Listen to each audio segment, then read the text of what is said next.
সুবহানাকা লা ইলমা লানা ইল্লা মা 'আল্লামতানা ইন্নাকা আনতাল আলিমুল হাকীম। আল্লাহ রাব্বুল আলামিন আমাদেরকে জুমার সালাত আদায়ের লক্ষ্যে মসজিদে আসার বসার তৌফিক দান করেছেন। এজন্য সকলেই দিল খুলে কালিমাতুশ শুকর আদায় করি, আলহামদুলিল্লাহ।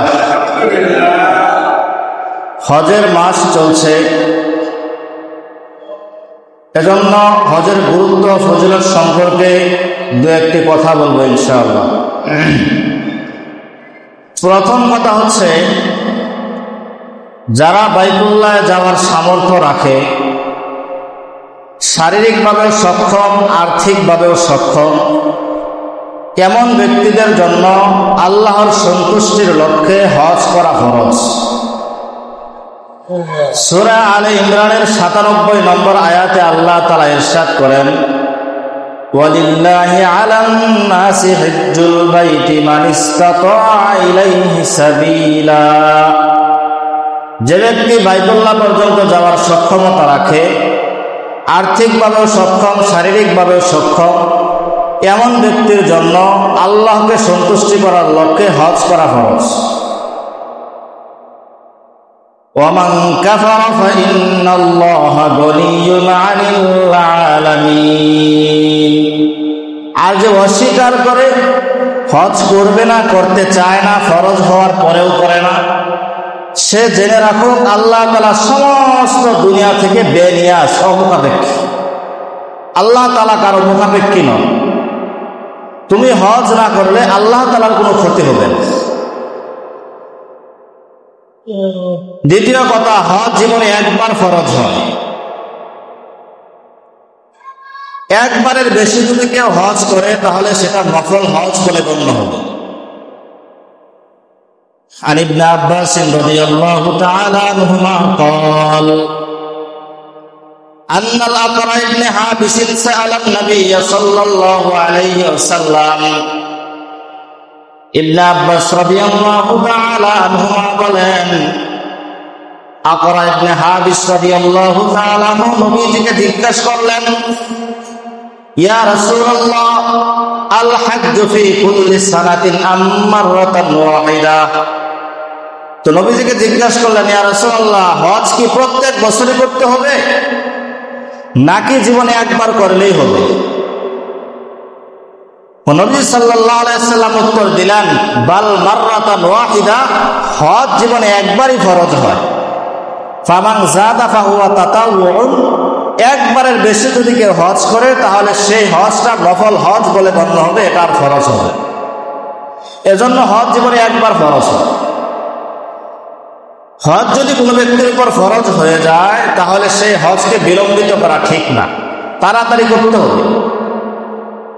عن ابن عباس رضي الله تعالى عنهما قال قال رسول الله صلى الله عليه وسلم। আল্লাহর নবী সাল্লাল্লাহু আলাইহি ওয়াসাল্লাম বলেন, মান আরাদাল হাজ্জা ফালিয়াতাআজ্জাল।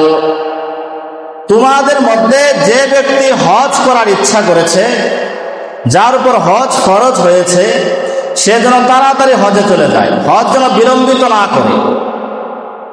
অপর হাদিসের মধ্যে আসছে, তাআজ্জালু ইলাল হজ, তোমরা হজকে বিলম্বিত করো না। ফাইন্না আহাদাকুম লা ইয়াদরি মা ইয়ারিজু লাহু, কেননা তোমাদের কেউ জানে না ভবিষ্যৎ জীবনে কি ঘটবে।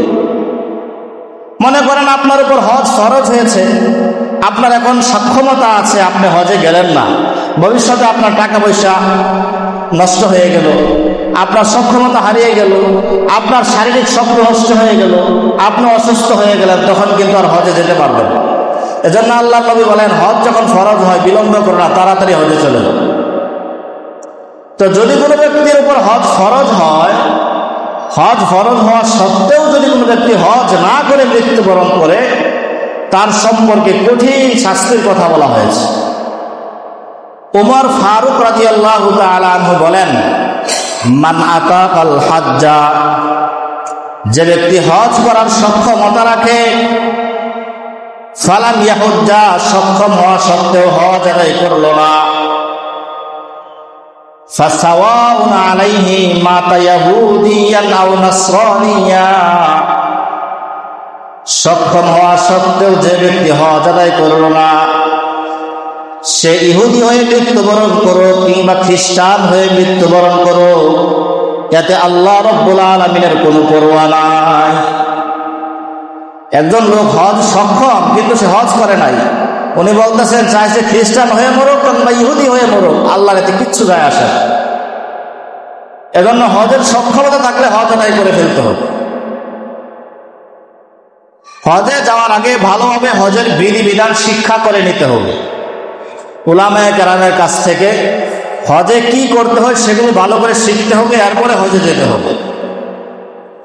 বিশেষভাবে 3টি কাজ হজের মধ্যে নিষিদ্ধ করা হয়েছে।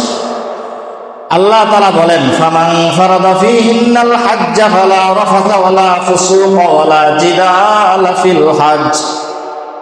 যে ব্যক্তি হজে গেল, যে হজকে নিজের উপর ফরজ করে নিল, সে হজের মধ্যে 3টা কাজ করতে পারবে না। 1 নাম্বার, অশ্লীল কথাবার্তা বলতে পারবে না, গালিগালাজ করতে পারবে না, মন্দ কথা বলতে পারবে না, কটু কথা বলতে পারবে না। 2 নাম্বার, মন্দ কাজ করতে পারবে না, মন্দ আচরণ করতে পারবে না, বাজে আচরণ করতে পারবে না কারোর সাথে। 3 নাম্বার ওয়ালা জিদাল, কোন সময় হজ্জে কারো সাথে ঝগড়া ফাসাদ তর্ক করা যাবে না। বাজে কথা বলা, বাজে কাজ করা, ঝগড়া ফাসাদ করা, এই 3টা কাজ করলে হজের সব নষ্ট হয়ে যায়। এগুলো হজে করা যাবে না, এই 3টা কাজ সম্পূর্ণ নিষিদ্ধ।